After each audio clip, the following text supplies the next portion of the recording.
Delivery का समय पास आने पर एक महिला को कौन सी गलती नहीं करनी चाहिए? क्या आप जानते हैं, हम जाने अनजाने डिलीवरी के समय और लेबर पेन आने के बाद कुछ ऐसी गलतियां करते हैं जिसकी वजह से हमारे डिलीवरी में समय अधिक लगता है और हमारी नॉर्मल डिलीवरी के चांस भी कम हो जाते हैं। नमस्कार दोस्तों, स्वागत है आप सभी का बेबी केयर फैमिली पर। आज की वीडियो बहुत ज़्यादा इंपॉर्टेंट होने वाली है, तो वीडियो को बिना स्किप करें एंड तक ज़रूर देखिएगा। तो आइए अपनी वीडियो को हम फटाफट से शुरू करते हैं। क्या आप जानते हैं, गर्भ अवस्था एक ऐसी अवस्था है जहां एक महिला की छोटी से छोटी गलती भी बाद में डिलीवरी के समय आपको बहुत बड़ी प्रॉब्लम में डालती है। साथ ही शिशु के विकास पर भी इसका गहरा असर होता है। तो क्या आप जानते हैं, गर्भ अवस्था के दौरान आपको कौन सी चीज़ें करनी चाहिए या कौन सी चीज़ें नहीं करनी चाहिए? मगर आज की इस वीडियो में हम आपको ये बताएंगे कि डिलीवरी के समय आपको कौन सी गलतियां करनी है, कौन सी गलतियां नहीं करनी है। प्रेगनेंसी से जुड़ी ऐसे इंपॉर्टेंट वीडियोस के लिए हमारे चैनल के साथ ज़रूर जुड़िएगा। आइए अपनी वीडियो को हम कंटिन्यू करते हैं। नंबर 1, गर्भवती महिला को सबसे पहले लेबर पेन की सही जानकारी होनी चाहिए। अक्सर महिलाएं फॉल्स लेबर पेन यानी कि जब नकली लेबर पेन आता है तो हॉस्पिटल में चले जाते हैं, जिसकी वजह से डिलीवरी की जो प्रोसेस है वो बहुत देर से होती है, उसमें बहुत अधिक समय लगता है, जिसकी वजह से आपको लगता है कि आपकी नॉर्मल डिलीवरी नहीं हो पा रही और आप सिजेरियन के लिए कह देते हैं या ज़्यादा प्रॉब्लम आने पे डॉक्टर खुद सिजेरियन कर देते हैं। इसलिए एक महिला को असली लेबर पेन और नकली लेबर पेन की सही जानकारी होनी चाहिए। असली लेबर पेन आपका जब आता है तो आपको तुरंत डॉक्टर के पास जाना होता है, मगर जो नकली लेबर पेन होता है वो आपका बहुत कम होता है और जो लेबर पेन होता है वो पीठ से होता है, वह पेट की तरफ आता है और पेट गाढ़ा हो जाता है। जब लेबर पेन नकली होता है तो इसमें दर्द भी कम होता है और ये आपको लेट में आता है, यानी कि देर में आता है। 5 मिनट में, 10 मिनट में, 15 मिनट में ऐसे आएगा और इसकी फ्रिक्वेंसी भी बहुत कम होगी। और ये हो सकता है डिलीवरी से 10 दिन पहले, 5 दिन पहले, 2 दिन पहले भी आपको आ जाए। मगर जब आपको असली लेबर पेन आता है तो इसकी फ्रिक्वेंसी बहुत अधिक होती है और ये बहुत जल्दी आता है। जब आपके लेबर पेन शुरू होता है, यानी कि असली लेबर पेन शुरू होता है, तो आपको क्या चीज़ नहीं करनी है, आपको अपनी सांस को बहुत ज़्यादा ऊपर को नहीं खींचना है, क्योंकि जब आपके लेबर पेन शुरू होता है, असली लेबर पेन, तो ऐसा लगता है बेबी नीचे को आ रहा है, जो चीज़ आपको नहीं पता होती और आपको ऐसा लगता है मुझे पॉटी आ रही। तो आप क्या करते हैं, अपनी सांस को ऊपर की ओर खींचते हैं, जिसकी वजह से बच्चा भी ऊपर को आता है और बच्चे की पोजीशन चेंज हो सकती है। इसीलिए एक महिला को असली लेबर पेन शुरू होने पर सांस को ऊपर की ओर ज़्यादा खींचना नहीं है। नंबर 2, अगर आपको असली लेबर पेन आते हैं तो उसके बाद आपको वॉक ज़रूर करनी। जितना अधिक आप वॉक करते हैं उतनी ही आपकी जो मसल्स होती हैं वो फ्लेक्सिबल होती हैं और नॉर्मल डिलीवरी बहुत जल्दी होती है। मगर कई बार महिलाओं से वॉक नहीं की जाती, तो उन्हें ज़बरदस्ती वॉक नहीं करनी है, उन्हें सीधे डॉक्टर के पास जाना है।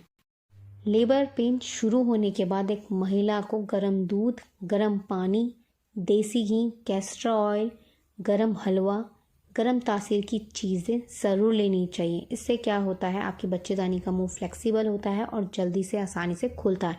इसी के साथ आपके शरीर को पर्याप्त ऊर्जा मिलती है, पर्याप्त एनर्जी मिलती है, जिसकी वजह से आपको पुश करने में हेल्प मिलती है। नंबर 3, लेबर पेन शुरू होने के बाद एक महिला को अधिक डरना नहीं है, घबराना नहीं है। मगर जब लेबर पेन शुरू होता है तो महिला का दिमाग काम करना बंद कर देता है, क्योंकि वो लेबर पेन के बारे में सोचती है और उस दर्द से बहुत डर जाती है। इसलिए आपको पहले से ही अपने माइंड को सेट करके रखना है कि लेबर पेन का जो दर्द होता है वो मैं सह सकती हूँ। मैं जितना ज़्यादा डरूंगी उतना ही जो लेबर पेन का दर्द है वो बढ़ता जाएगा। दूसरी चीज़, पुश करते हुए इस बात पर ध्यान देना है कि पुश करने में थोड़ा समय लग सकता है, मगर नॉर्मल डिलीवरी हम आसानी से कर सकते हैं। जब एक महिला खुद पर भरोसा करती है तो उसकी नॉर्मल डिलीवरी बहुत ही आसानी से और जल्दी से हो जाती है। बस उन्हें डरना नहीं, घबराना नहीं, अपने बच्चे के बारे में सोचना और अपने बच्चे को नॉर्मल बर्थ देने के बारे में सोचना है, क्योंकि जो नॉर्मल डिलीवरी होती है वो शिशु और माँ दोनों के ही स्वास्थ्य के लिए बहुत अच्छा ऑप्शन होती है।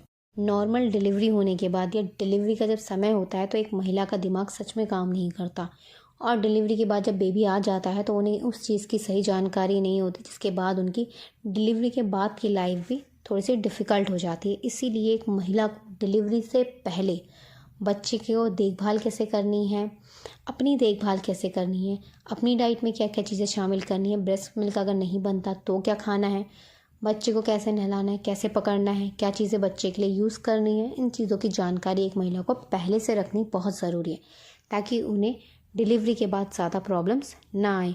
डिलीवरी के बाद कितने दिन तक ब्लीडिंग होती है, बेल्ट कैसे बांधनी है, इसकी भी आपको सही जानकारी होनी चाहिए।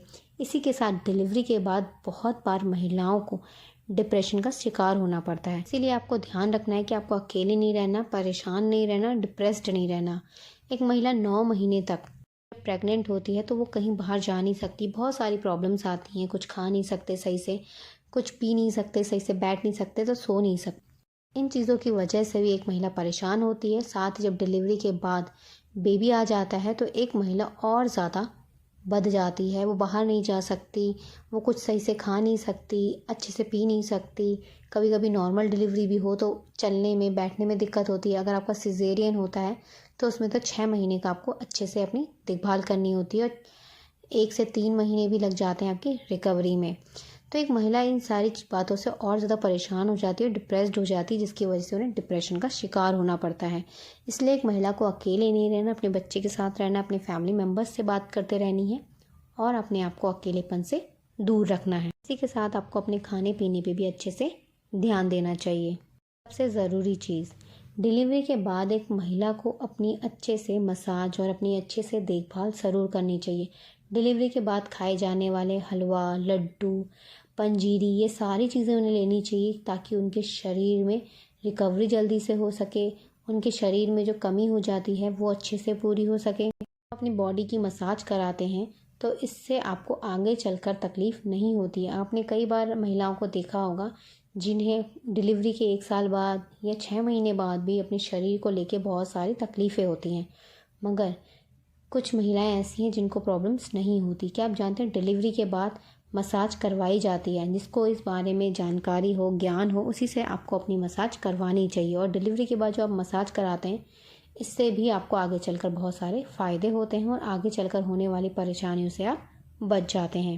डिलीवरी के बाद बेबी के साथ साथ अपना ध्यान रखना बहुत ज़रूरी होता है। महिला की जो रिकवरी है, एक महिला का जो शरीर है वो वापस से ठीक नहीं हो पाता और उनकी जो इम्यूनिटी है यानी कि जो उनकी रोग प्रतिरोधक क्षमता है वो भी कमज़ोर होती है, जिसकी वजह से वो बाद में बार बार बीमार पड़ती हैं। उनके जोड़ों में दर्द, कमर में दर्द, उनको बाल झड़ने की प्रॉब्लम, कम दिखाई देना, हाथ पैरों में कमज़ोरी होना, ये सारी समस्याएं उन्हें आती हैं। इसलिए आपको डिलीवरी के बाद भी अपना अच्छे से ध्यान रखना चाहिए। अपना अगर आप अच्छे से खाते हैं तो ब्रेस्ट मिल्क सप्लाई अच्छे से बनती है, जिससे बच्चे किसी चीज़ की कमी नहीं होती है।